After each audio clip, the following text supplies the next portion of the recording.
Morning. Good morning, yes. Hey, thank you so much for coming. My pleasure. Here's my card. Hey. May we come in? Yes, please. Please, after you. You first. How are you, sir? Beautiful home, by the way. Thank you. Very nice. Wow.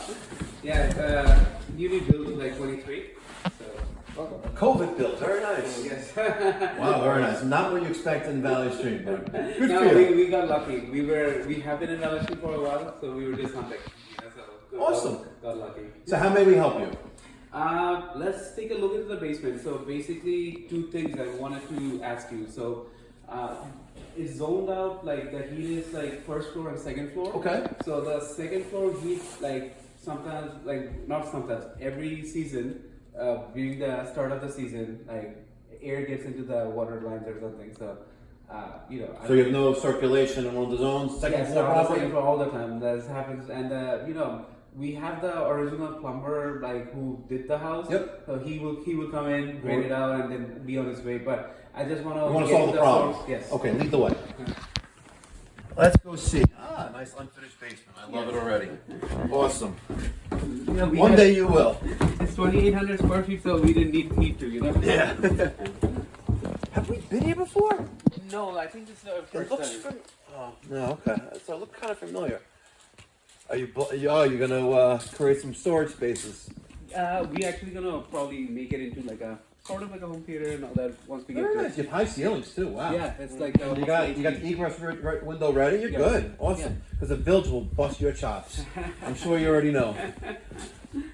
Okay, so let's take a look at what we have here. So you have, and since you watched some of my videos, you probably will, hopefully can follow along. You have a hydronic power vented boiler.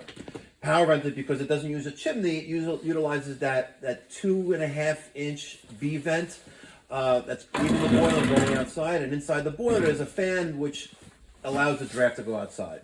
So you have a total of 3 zones. 2 are space heating, and 1 is for the indirect water heater. That's right. So the indirect water heater doesn't have a thermostat, it has an aquastat. Thermo is air, aqua is water, stat is control. So the aquastat here tells the boiler to turn on when the tank needs to be heated. Your thermostats tell the boiler to turn on when a zone needs to be heated as well, and the 2 circulators are for your zones, and this one is probably for your indirect, which it is. Yep. And now that's the second floor. That's the first floor. Perfect. And based on what I see, it makes perfect sense as to why you're having this problem over and over and over again. Right? And I'm going to explain to you real quick. So you have what is called a closed loop system, which means it's not like a steam system where piping and radiators are open to the air, right? Everything is closed and under pressure. Not atmospheric pressure, but around 12 psi of pressure. Your house pressure coming in out of your faucets, tubs, showers is usually around 60 psi, pounds per square inch. This green thing here is a pressure reducing valve. It reduces pressure to 12 psi. Mm-hmm. And this expansion tank absorbs that pressure as water is heated to avoid too much pressure in the system. And then the safety valve, which is right there, which should be 30 psi. So should this boiler have too much pressure in it and this can't absorb anymore, eventually this will happen, by the way, water will discharge out of that pipe. Yep. And you'll need to replace the expansion tank and maybe something else. I hope this never happens, but you have this indirect water heater. It's 2023. So next year, you want to pull out these 2 anode rods, this one and that one, and inspect them. They are the sacrificial rods that the water attacks first rather than the lining of the tank. When there are no more rods left, the water is going to start attacking your tank, and then your tank is done.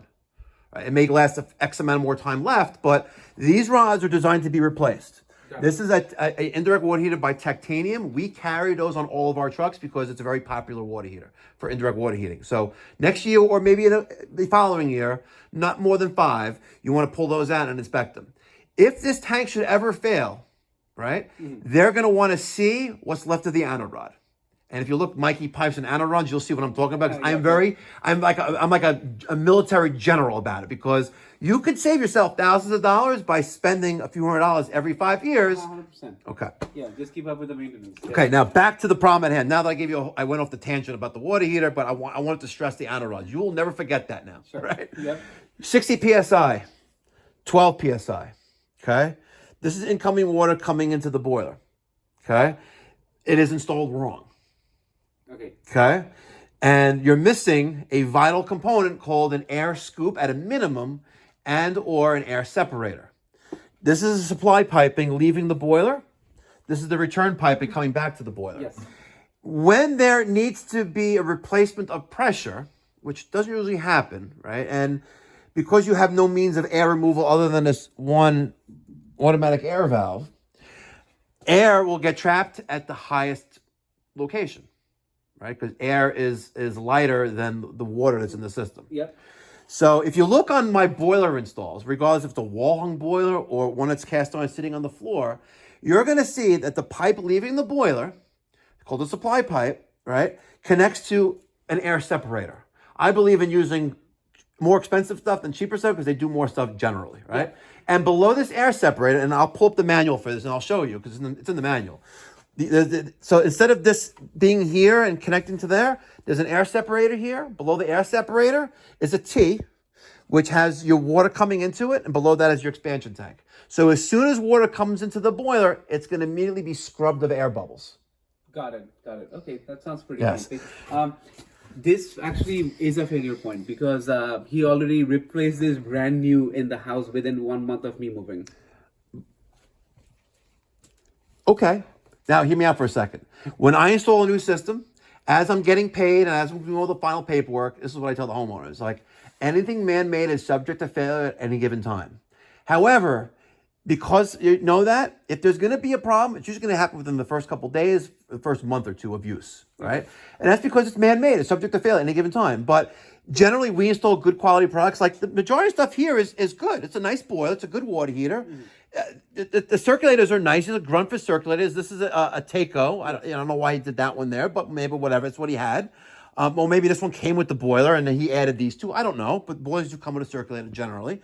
And overall, like the components that he used are good quality components. Good. He just forgot a vital component to remove air from a system and just relying on this one little thing which you find on radiators.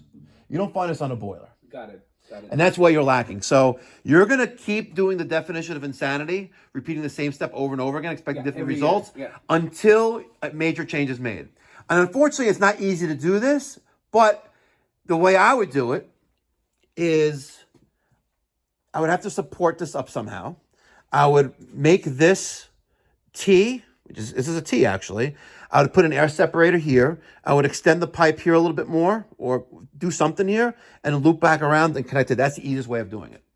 Because they don't make, and I could be mistaken, 1.25 inches, which is what this is, vertical install air separator. And if you're going to go through the expense, we'll figure out how to get it in there. But that's what you need there. You need an air separator there.